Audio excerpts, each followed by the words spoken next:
Hello and welcome back. This is video number 1, which is the introduction. So what I want to do right now is to give you a quick overview of what's inside this video course. That way you're going to get a bird's eye view of the whole course as a whole. This is video number 1, which is the introduction. Video number 2, we'll talk about themes, because the design and the look is really important, especially to the customer, especially how you lay things out and all of that. So we're going to show you where to go to get access to WooCommerce themes that are already pre-made for you. That way you don't have to create it from scratch or hire anyone to create it from scratch, and you can simply purchase it, download it, upload it, and you're good to go.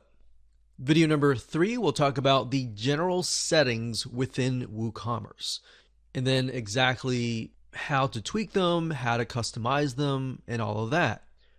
Video number 4, we'll talk about the product settings overview, which are the products, how to create a product, how to edit a product, how to customize a product. Once you've created your products, you want to make sure that you organize them, because you never know if you will add more in the future, and especially if you start creating 10, 20, 30 or more, it can become very disorganized. So you want to make sure that you create an organized system. So we'll teach you how to organize things and how to utilize the options built into WooCommerce to organize your products, so that it makes it easier not only for you to find, for also your customer to find as well.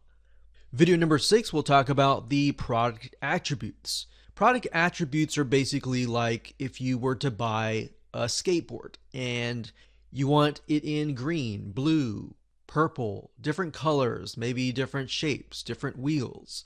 That is what we call product attributes.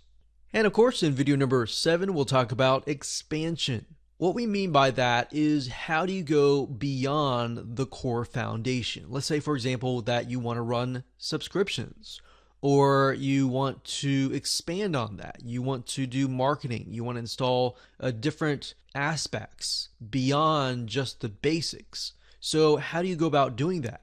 Video number 8, we'll talk about how to automate tedious WooCommerce tasks. Let's say, for example, that after somebody purchases an item, you want to add them to a Google spreadsheet, or add them to your list, or you want to do something very specific that takes a lot of time, something that you can't really be there 24/7 to actually do.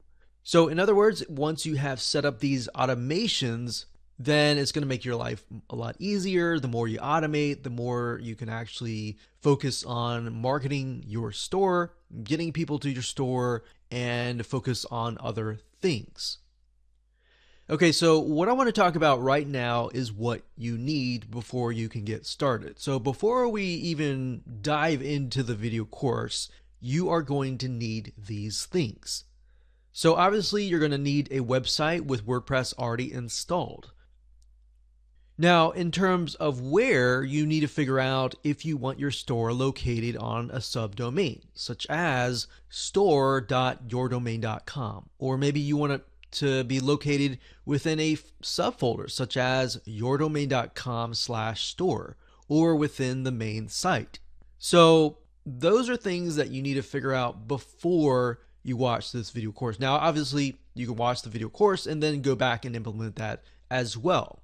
But the main thought process is, where do you want to install? So most people just install WooCommerce wherever their WordPress site is located. So if that's the case, you don't really need to worry about that. I just wanted to mention that as an option, because that way you can segment your main site and your store if you choose to do so.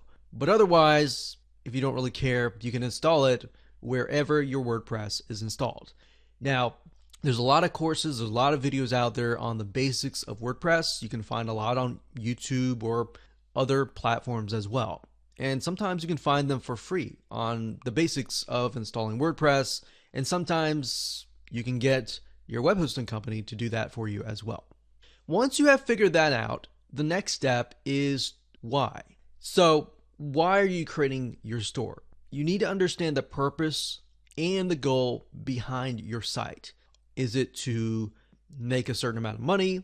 Is it to, obviously, everyone wants to make money, but is it to impact a certain amount of people? Or is it to sell, let's say you have a warehouse and you have 100 skateboards or 100 of something, and you want to get rid of that. So what is the purpose? You want to write that down because you want to figure out in months' time after you set up your WooCommerce site if you've actually reached those goals. So this is kind of a little bit of goal setting, but you really need to figure that out before you actually start your site. Because as you start your store, you can begin to implement things that will actually help build upon that and help you reach that goal, if that makes sense. And of course, the what. What covers an idea or mind map of how you want your site to look like and of course to work together.